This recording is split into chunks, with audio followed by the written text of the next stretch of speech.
Eran apenas pasadas las 9 cuando sonó el teléfono. Estaba fregando los platos del desayuno, con el zumbido suave del refrigerador como único ruido en mi cocina. Contesté sin mirar quién era. Mamá. Nos vamos del país, vendí la casa. Adiós. No hubo pausa, ni titubeo, solo el clic seco de la línea cortándose. Por un segundo. Me quedé con el teléfono pegado a la oreja, convencida de que había escuchado mal. Entonces, unos golpes fuertes retumbaron en la puerta principal. 2 oficiales uniformados estaban en el porche, con carpetas impecables en la mano. Uno de ellos me extendió un sobre manila. Señora, tiene 24 horas para desalojar la propiedad, dijo. Esto es una orden de desalojo emitida por el juzgado. La venta ya está cerrada. Tome los papeles, con los dedos tiesos. Las palabras en negritas bailaban frente a mis ojos. Aviso de desalojo, orden judicial, venta finalizada. Escuché el resto de su explicación, pero el significado ya se me estaba metiendo como agua fría. Cuando los oficiales se fueron, mis manos estaban entumecidas. Llamé a Araceli, directo al buzón, volví a llamar, y otra vez, sin respuesta. Escribí mensaje tras mensaje, viendo la palomita de entregado, pero ninguno fue leído. Me dejé caer en la silla junto a la ventana. Mirando la calle, 20 años en esa casa, recuerdos en cada rincón, y ahora era de alguien más. En algún rincón de mi mente, algo se encendió. Fui al closet de mi recámara. Saqué una carpeta de piel delgada y la abrí. Ahí estaba el testamento de mi difunto esposo, con las páginas cuidadosamente dobladas en una cláusula específica. Mis ojos fueron directo a la frase que recordaba. La cónyuge tendrá derecho a residir en la propiedad durante toda su vida, y la propiedad no podrá venderse sin su consentimiento por escrito. Me recosté, el zumbido del refrigerador volviendo a mis oídos, así que ella lo había hecho sin leer o sin importarle. Cerré la carpeta despacio, la puse en la mesa y tomé el teléfono otra vez. Esta vez no iba a suplicar, iba a confirmar mi próximo paso. Para la media tarde, ya había empezado a bajar cajas del closet del pasillo. Las palabras de los oficiales seguían dando vueltas en mi cabeza. 24 horas. No era tiempo suficiente para decidir qué guardar o a dónde ir, solo para actuar. Envolví los portarretratos en suéteres viejos, metí los diarios de mi esposo en una bolsa y traté de no pensar en lo que tendría que dejar atrás. El aire se sentía más pesado con cada viaje de una habitación a otra. Cerca de las 4. Alguien tocó la puerta. Al abrir, ahí estaba Florinda, con su bufanda ondeando en el viento ardiente de Querétaro, entrecerrando los ojos mientras miraba el caos a medio empacar en la sala. ¿Qué está pasando?, preguntó. Le conté todo de un tirón. Su mandíbula se apretó. No te quedas aquí ni una noche más. Vente a mi casa. Tendrás una cama, una puerta con seguro y tiempo para pensar. Quise negarme el orgullo esterco, pero la verdad era que no tenía a dónde más ir. En una hora, ya estábamos cargando lo indispensable en su camioneta. Hizo 2 viajes, ignorando mis disculpas y quitándole importancia a mis agradecimientos. Para la noche, estaba en la recámara de huéspedes de Florinda, rodeada de mis cajas apiladas contra una pared. No desempaqué, no estaba lista para hacer ese espacio mío. Cuando ella se fue a dormir, volví a abrir el sobre del desalojo. Adentro venía una copia del registro de la venta. Mis ojos fueron directo a los números. El precio de venta era mucho menor de lo que valía la casa, menos de la mitad. De hecho, quien la compró se llevó una ganga, lo que significaba que Araceli estaba desesperada. Dejé los papeles y miré al techo. La desesperación puede hacer que la gente haga tonterías. Pero esto no era solo una tontería, era algo planeado. Tomé mi teléfono y busqué en mis contactos hasta encontrar un nombre que no marcaba en años Anselmo Rivas, el abogado de mi esposo, el hombre que redactó el testamento. Mi pulgar dudó un segundo antes de presionar el botón de llamada. Sonó 2 veces antes de que su voz, firme y familiar, contestara, lista para saber por qué lo buscaba después de tanto tiempo. A la mañana siguiente, estaba sentada frente a Anselmo Rivas en su oficina llena de libros, con la orden de desalojo sobre su escritorio. Ajustó sus lentes, revisando las páginas con cuidado. Cuando llegó a la última hoja, la dejó a un lado y me miró. Marisela, esta venta no tiene sustento. La cláusula de residencia vitalicia es clara. Sin tu consentimiento firmado, la transferencia no es válida. Le pasé el testamento, abierto en la página que me sabía de memoria.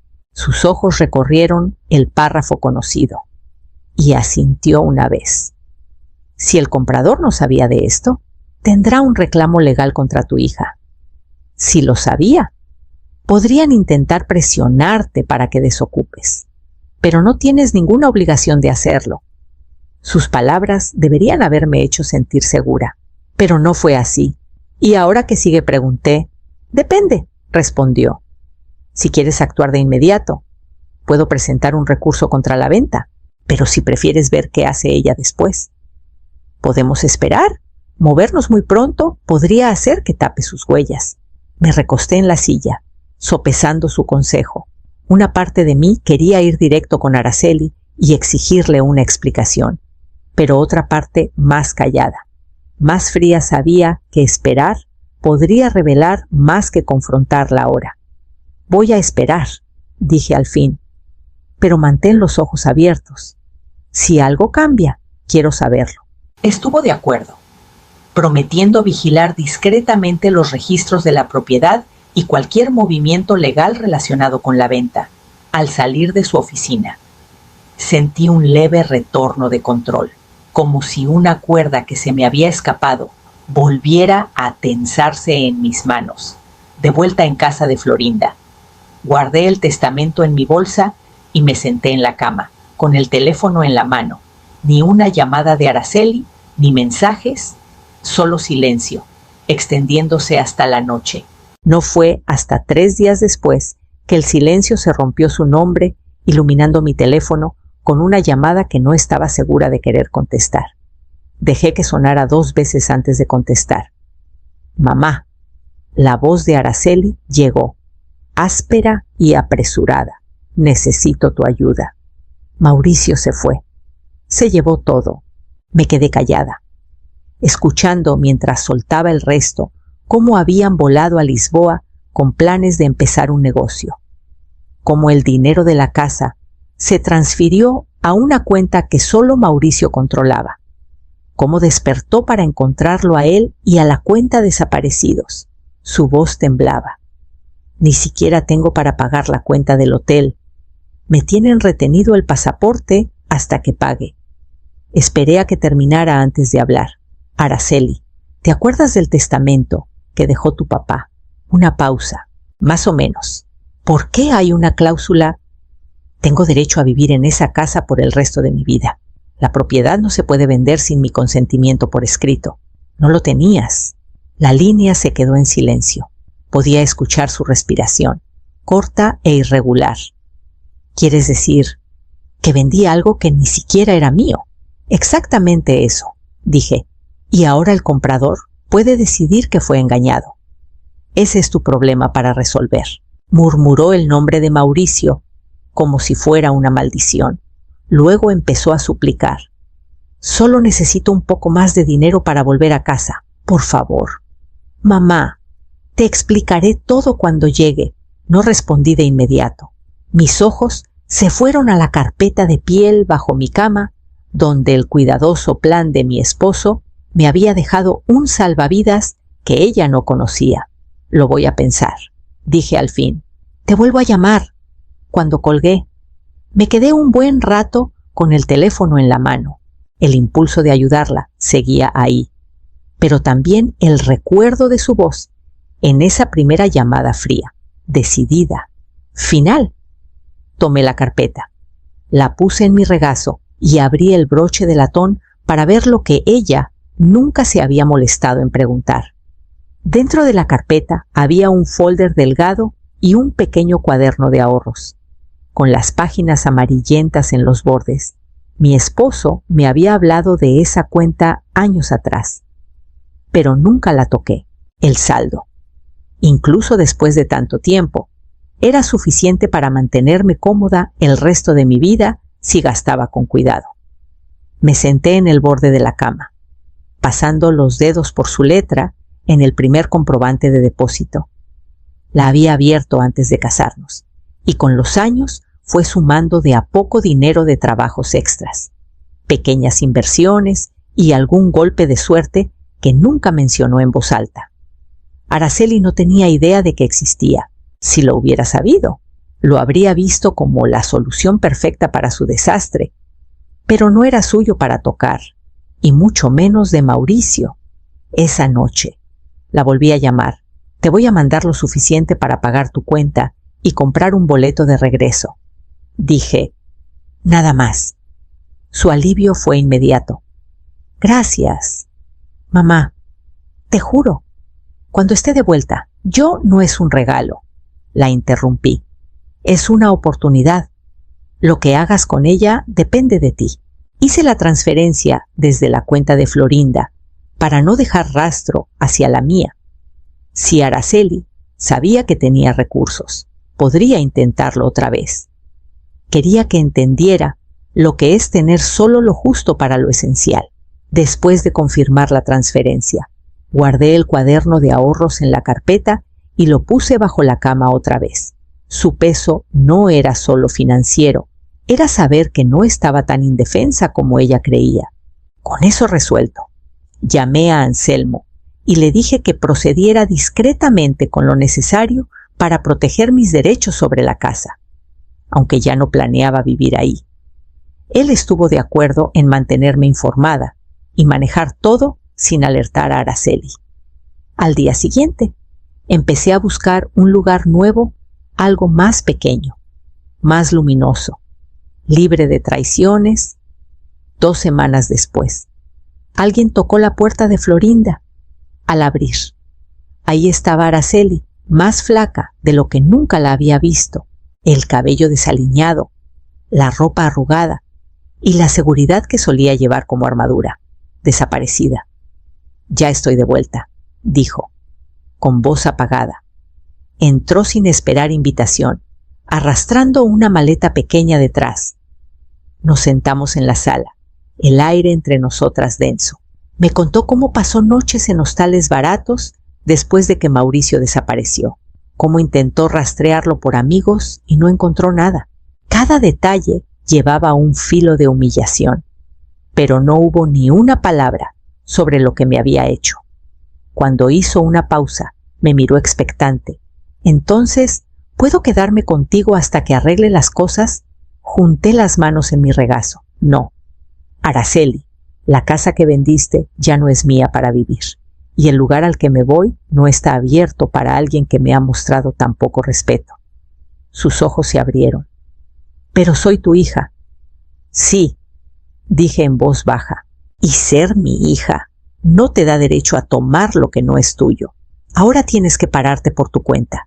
Se removió incómoda, como si la silla se hubiera vuelto más dura. Dejé que el silencio se alargara hasta que desvió la mirada. Te ayudaré una vez más, dije al fin, pero no será recibiéndote. Tomé mi teléfono y llamé a un conocido de Florinda que alquila departamentos, confirmando la disponibilidad de un estudio pequeño amueblado. La renta era modesta, el tipo de lugar donde podría echar raíces sin depender de nadie. Ya pagué el primer mes, le dije. Después de eso, tú te encargas. Sin favores, sin red de seguridad. Apretó la mandíbula, pero asintió, quizá dándose cuenta de que no tenía otra opción. Cuando se fue esa noche, con la maleta rodando detrás, me quedé en la ventana hasta que dobló la esquina, sabiendo que esta era la primera prueba real de si aprendería algo del desastre que había causado. A la mañana siguiente, me encontré con Araceli en una cafetería frente a la terminal de camiones en Morelia. Estaba sentada con los brazos cruzados, mirando la puerta como si buscara una salida. Deslicé un sobre por la mesa, contenía las llaves del estudio y un recibo del mes de renta pagado. Esto es todo, dije, 30 días. Úsalos con cabeza. Abrió el sobre, miró las llaves y luego a mí. ¿De verdad vas a dejarme sola? No estás sola, respondí con calma. ¿Estás empezando de nuevo? Hay una diferencia. Yo hice mi parte, tú haces el resto. Sus labios se apretaron, pero no discutió más. Vi el cambio en sus ojos, la comprensión de que esta vez no había escapatoria. Le pedí a Anselmo que se uniera a nosotras, y justo a tiempo. Apareció en la mesa. Araceli se puso rígida. Tu madre me autorizó a informarte, empezó Anselmo, que cualquier intento futuro de firmar, alterar o vender una propiedad a su nombre sin consentimiento resultará en acciones legales inmediatas. Las mejillas de Araceli se sonrojaron. Eso no va a pasar. Me alegra escucharlo, dijo Anselmo, con tono profesional pero firme. Porque esta será la única advertencia que recibirás. Después de que se fue, tomé un sorbo del café que apenas había tocado. Eres adulta, Araceli.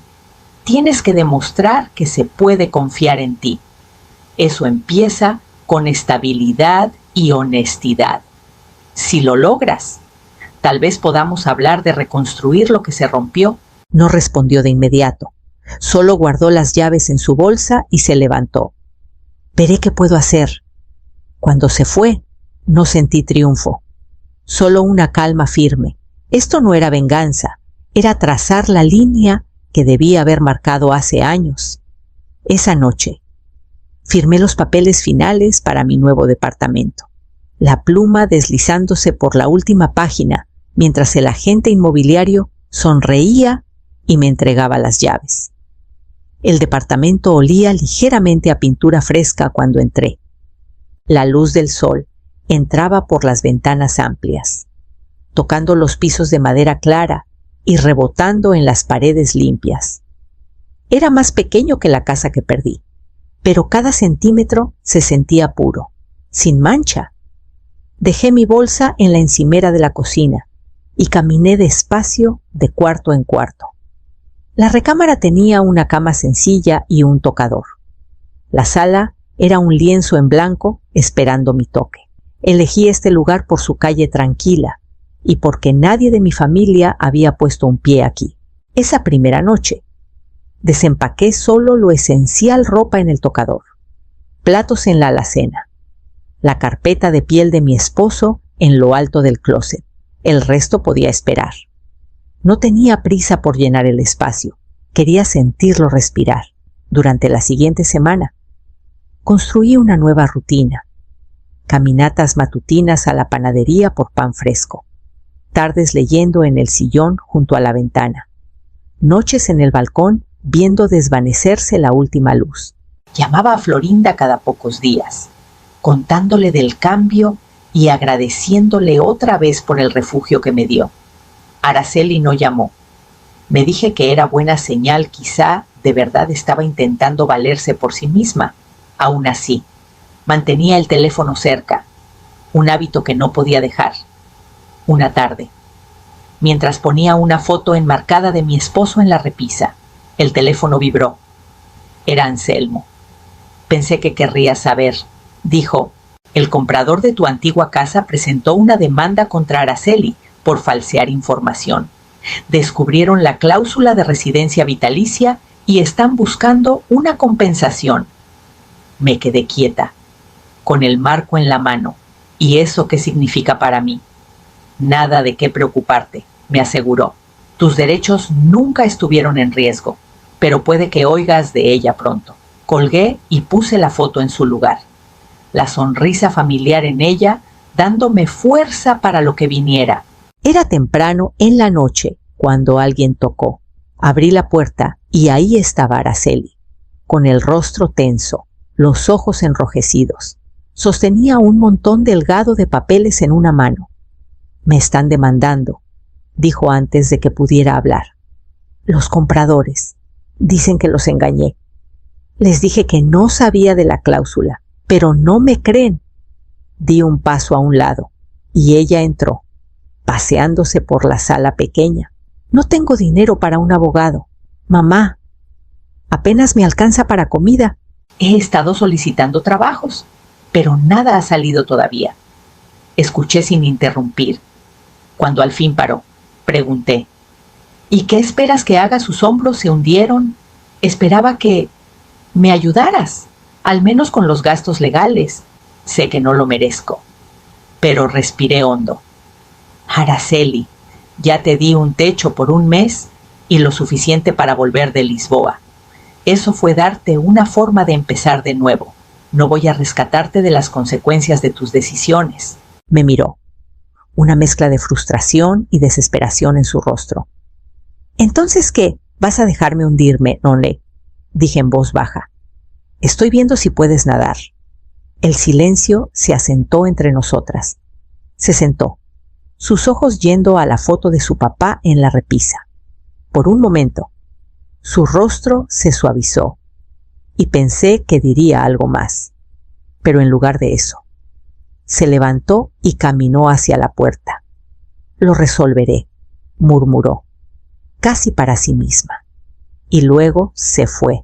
Cerré la puerta tras ella, apoyándome en ella un momento. Afuera, el cielo se oscurecía hacia el atardecer y las primeras luces de la calle comenzaban a encenderse. Caminé a la mesa de la cocina, donde estaba el sobre sin abrir de Anselmo. Adentro estaba el documento final de transferencia de mi departamento, prueba de que, sin importar las tormentas que aún vinieran, este lugar era solo mío. Pasó un mes antes de que volviera a saber de Araceli. Para entonces, el ritmo de mi nueva vida se había asentado: caminatas matutinas, tardes en pequeños proyectos, noches en la calma de mi propio espacio. Ya no brincaba cada vez que sonaba el teléfono. Cuando llamó, su voz estaba más firme de lo que esperaba. «Encontré trabajo», dijo. «Recepcionista en una empresa de logística. No es gran cosa, pero es algo. Eso es bueno», respondí. Y lo decía en serio. Dudó. «La demanda sigue en pie.